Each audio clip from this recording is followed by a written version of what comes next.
अस्सलाम वालेकुम। कैसे हैं आप सब? होपफुली आप सब खैरियत से होंगे।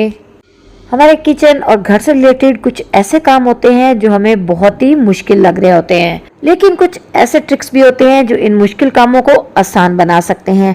तो आज मैं भी आपसे कुछ ऐसे टिप्स एंड ट्रिक्स शेयर करने वाली हूँ जो आपके किचन और घर के मुश्किल कामों को आसान बनाएंगे। तो चलिए बगैर टाइम वेस्ट किए आते हैं आज के टिप नंबर 1 की तरफ। अक्सर किचन में खाना बनाते हुए कुछ ऐसी रेसिपीज होती हैं जिनके लिए हमें ज़्यादा अमाउंट में प्याज काटना पड़ता है। जब हम ज़्यादा प्याज काटते हैं तो फिर हाथों में से प्याजों की स्मेल भी आने लगती है जो कि सिंपल हैंड वॉश से नहीं जाती।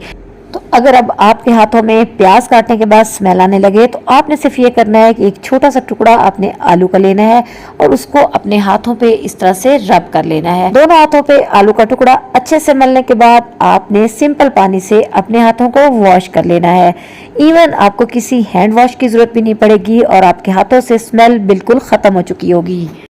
अब आते हैं टिप नंबर 2 की तरफ। जब हम किचन में काम करते हैं तो स्पाइसेस की वजह से या वेजिटेबल कटिंग की वजह से या इवन जब हम नेल पेंट यूज करते हैं तो उसकी वजह से भी हमारे नेल्स येलो येलो हो जाते हैं। इस तरह के नेल्स फिर दिखने में भी बिल्कुल अच्छे नहीं लगते। तो अगर आपके नेल्स भी किचन में काम करने की वजह से येलो हो गए हों तो आपने सिर्फ करना ये है कि हाफ लेमन का आपने एक टुकड़ा लेना है, उसके ऊपर थोड़ा सा आपने बेकिंग सोडा स्प्रिंकल कर लेना है और फिर अपने नेल्स को इस लेमन के ऊपर इस तरह से रब करना है।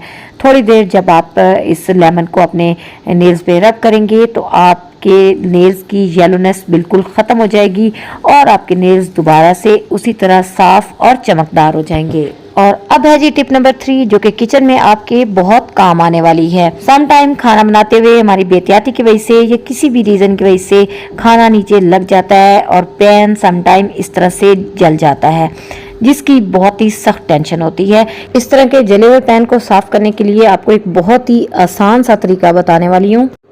ये आपके सामने मेरा पैन है जिसमें मैंने बटर से घी बनाया था, तो ये नीचे से काफ़ी जल गया है। अब इसको साफ करने के लिए मैं करूंगी ये कि इसमें 2 से 3 लीटर मैं पानी डाल दूंगी तकरीबन आधा पैन पानी से भर जाए और इसे मैं बर्नर पर रख दूंगी। साथ ही इसमें मैं 2 से 3 चम्मच वॉशिंग पाउडर के ऐड करूंगी और इसे बॉयल आने दूंगी। जब इसमें बॉयल आना शुरू होगा तो इसमें मैं ऐड करूंगी तकरीबन 1 से 2 चम्मच के करीब लिक्विड डिश वॉशर और 5 मिनट तक मुझे इसे बॉयल करना है। आप देखेंगे कि जैसे ही बॉयल इसमें आना शुरू होगा तो नीचे जो जला हुआ मटेरियल था वो इस पर से उतरना शुरू हो जाएगा। 5 मिनट जब इसको बॉयल आ गया तो फिर इसे मैंने बर्नर से उतारा और ये देखिए काफ़ी हद तक जला हुआ सारा मटेरियल उतर चुका है।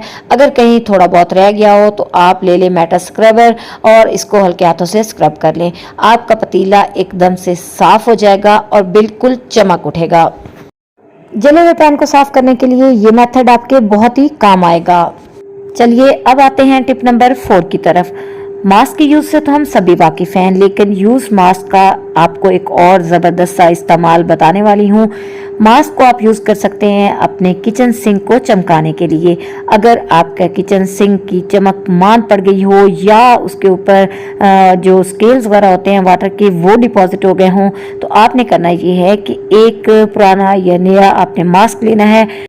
मास्क के ऊपर फिर आपने लगा लेना है थोड़ा सा वाइट टूथपेस्ट और फिर इसको पूरे सिंक पे आपने इस तरह से रब कर लेना है। यही आप टैप्स के साथ भी करेंगे। अच्छे से जब आप रब करेंगे तो आप देखेंगे कि स्केल्स वगैरह इस पर से रिमूव होते जाएंगे और आपके सिंक में जितनी भी चिकनाई वगैरह होगी वो भी बिल्कुल साफ़ हो जाएगी। तो ये देखिए मैंने इसे रब किया। थोड़ी देर अगर चिकनाई या सॉल्ट वगैरह ज़्यादा डिपॉजिट हो तो आप रब करने के बाद छोड़ भी सकते हैं।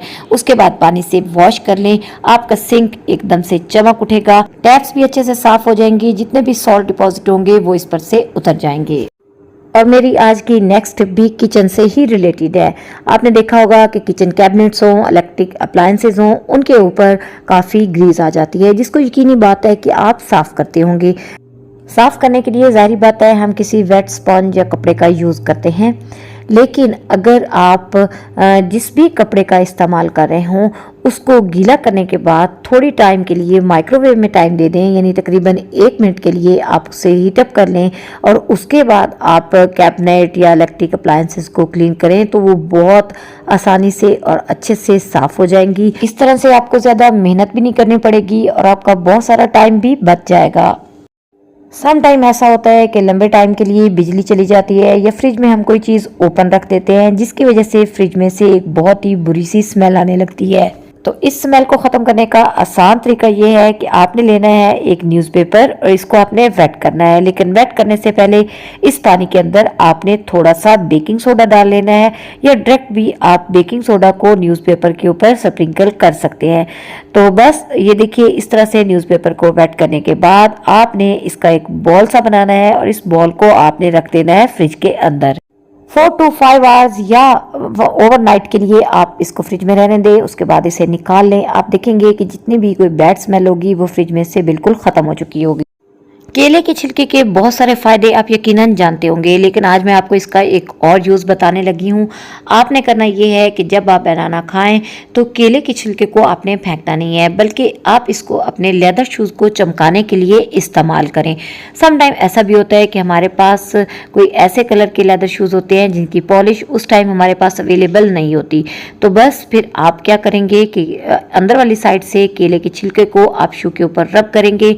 उसके बाद ब्रश से या कपड़े से आप अच्छे से इसे साफ कर लेंगे और ये देखिए जी कितने अच्छे से शूज साफ हुआ और उसमें एक बहुत अच्छी सी चमक आ गई। तो आइंदा कभी भी अगर आपके पास पॉलिश खत्म हुई हो या उस टाइम अवेलेबल ना हो तो इस ट्रिक को जरूर आजमाइएगा। अक्सर हमारे घरों के डोर्स फ्रिक्शन की वजह से इस तरह चिरचिराने लगते हैं और बहुत ही अजीब सी साउंड होती है, और अगर बंदा सो रहा हो ना तो नींद का तो सत्यानाश हो जाता है।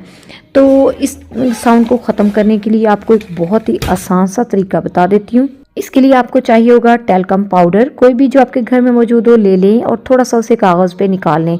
उसके बाद डोर हिंजेस पर इस तरह से पाउडर को डालें और हल्का सा फिंगर से उसको रब करें ताकि वो अंदर तक चला जाए। आप देखेंगे कि ये साउंड बिल्कुल ख़त्म हो जाएगी। या सेकंड मेथड ये है कि आप एक कैंडल ले लें और कैंडल को थोड़ा थोड़ा इस तरह हिंजेस के ऊपर रब कर दें, उससे भी ये साउंड ख़त्म हो जाएगी। तो ये देखिए, लगाने के बाद डोर में से आवाज़ आना बिल्कुल ख़त्म हो गई है। ये टिप आपके लिए कितनी यूजफुल रही मुझे जरूर बताइएगा। एप्पल को अच्छे से काटने के लिए हम इस तरह के कटर का यूज करते हैं, लेकिन आज मैं आपको बताऊंगी कि बगैर कटर के भी आप बहुत ही जबरदस्त तरीके से एप्पल को काट सकते हैं। आपने लेना है एक शार्प नाइफ और इस तरह से आपने एप्पल को चारों साइडों से कट करना है और फिर उसके बाद आपने इनको अलग कर लेना है। तो ये देखिए, बहुत अच्छे से ये 8 पीसेस में कट गया और सेंट्रल पीस जिसमें इसके सीड्स होते हैं वो भी अलग हो गया। अब चाहें तो आप इसे इसी तरह से बंद कर दें, बच्चों को इसे लंच बॉक्स में दे दें। इस तरह से एप्पल जो ब्लैक हो जाता है वो भी नहीं होगा। सम टाइम ऐसा होता है कि सब्ज़ मिर्चें बहुत ही तीखी होती हैं, अगर उनके सीड्स रिमूव कर दिए जाएं तो उनके तीखेपन को कम किया जा सकता है। या हमें सब्ज़ मिर्चों के अंदर कुछ फिलिंग करनी होती है तो इसके लिए उनके सीड्स को हमें रिमूव करना होता है। इसका आसान तरीका ये है कि इस तरह से आप पहले सब्ज़ मिर्चों को हल्के हाथों से रब कर लें और फिर आप बैक से काटें और हल्का सा इसे झटकें तो सारे सीड्स आसानी से इसमें से निकल जाएंगे और अंदर से ये बिल्कुल खाली हो जाएगी। अब चाहे आप इसे फिलिंग करें या इसके तीखेपन को ख़त्म करें, आपके लिए बहुत ही ये आसान हो जाएगा।